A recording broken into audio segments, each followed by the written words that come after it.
Okay, okay. He need treatment. Okay. After that, Yeah, we will yeah. record the video. But in the hospital. Hello, ladies and gentlemen. What you see here is a Nigerian student in India. According to the news, India's school allegedly hired 30 men to beat up a Nigerian student for breaking school rules. A Nigerian student identified as Ibrahim Diaby Muhammed has been hospitalized after his school, Roorkee Institute of Technology in Uttarakhand, India, allegedly hired 30 men to beat him up for breaking the school rules. According to a source, Ibrahim sustained an head injury as a result of the beating he received, and he is said to be in a critical condition. Narrating what transpired, the source said the school requires every student to take an outpass all the time, especially during this pandemic, in order to know who goes out and comes in to prevent the spread of coronavirus. The school kept us on lockdown for 4 months, which was at first understandable, but they eventually stopped providing our necessities. Ibrahim went out with a friend to buy some foodstuff and toiletries. They were disinfected and tested for the virus, which came out negative. The matter was settled amicably, and everything was fine until the early hours of today, when 30 men stormed the hostel to beat him up. This is the video you are seeing here. So let me talk about it. They were beating him. Then he asked, "What have I done to you?" And someone there said, "You are Nigeria. You are Nigeria. You are Nigeria." What have I done to you was the question Ibrahim asked. "You are Nigeria" was the reply they gave him. You are Nigeria. Okay. You are Nigeria. That's the crime. Listen to it. Look what is done. Do you see what they've done to him? See this face. See this face. What are they doing? And they continue beating him. This is not the first time. This is not the second time. This is not the third time. This is not the fourth time. This is not going to be the last time.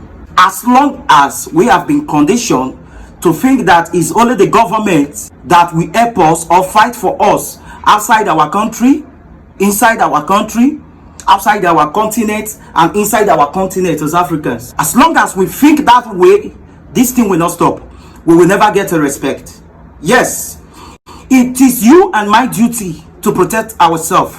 Since our government has demonstrated their back, they've demonstrated their inability to protect their citizens, I think it's you and my duty to protect ourselves. Every time we say we want respect, you and I will never be respected as Africans until we show to the world that we deserve respect.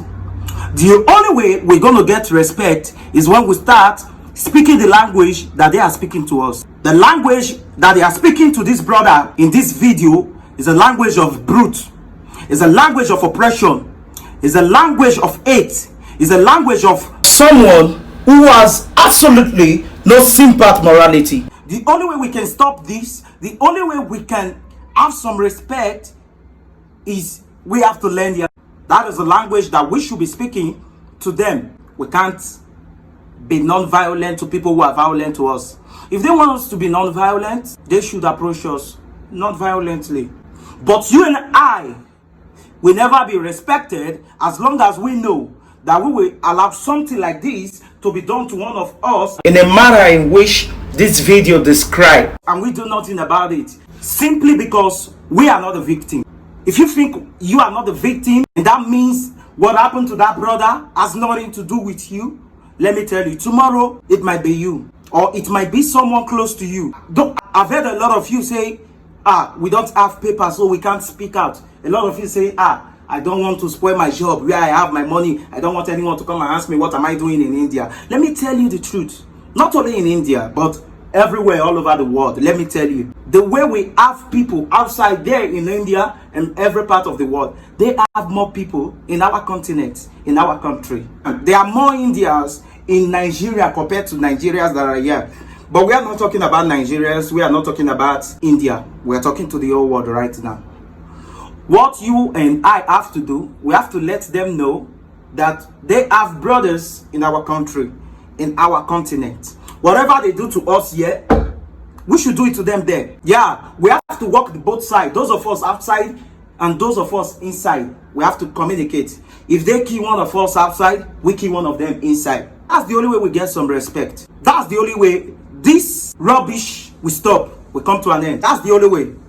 That is the only way. Because a lot of you used to say you don't have paper. Let me tell you the truth. You don't having paper, you not having paper or having no job does not take away your human rights. I think they should approach us intelligently. If they want us to react intelligently, they should approach us intelligently.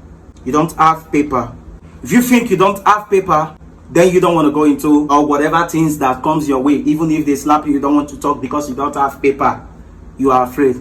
There are thousands of Indians in Nigeria that does not have paper. There are thousands of them, millions of them in Africa that does not have paper. They don't just do it to just people that don't have paper. If a student of that same institution, someone with paper, because having a paper is one thing, being a student is another thing. But if this can be done to a brother that have paper, that is a student of that institution, think about it. Those of our brothers in the street that does not have paper, what is happening to them? What will be done to them? If something like this can be done to our brother, look at him. They are dragging him, beating him. What will be done to our sisters who don't have papers, who are in the streets? 30 men against 2 men. And some of you will say, we've received a news that is not in Nigeria. Being is not in Nigeria has nothing to do with this issue. When they were beating him, they did not ask him if he's in Nigeria or not. Because if he's in Nigeria, they will still beat him. The reason why they beat him, or the reason why they are mistreating him like this, oppressing him, is because they see that he's a black man. That's the point. They don't come to you because you have paper or not. They don't come to you because you are in Nigeria or not. They do whatever they want to do to you because you are a black man. So you and I have to see each other as one. Stop saying Nigeria, stop saying Tanzania, stop saying Kenya. It's your brother. You and I has no difference. You and them has no difference. We will come together. They have brothers. They are Indians. There are other people in our continent. They are living peacefully. They even have securities. They have private securities. And a lot of you think we can't do anything to them because they have police. Let me tell you, if they do to us in their country, we will do it to them in our country. Even if they have police and the police wants to stand with them, or they want to use our own police against us, then it's our duty to overturn the system. As long as we will be afraid because they will use our own police against us, they will not stop. They even have that guts to maltreat us in our own country. They are in our country doing illegal business also. They oppress us in our own country. But me and you have to stop that. We have to stop it. And those of you in India and outside India, outside Africa, who has papers, who has visas, and you think because you have paper, the only thing you can do with it is to use it to oppress your own black brother who does not have paper, time will tell.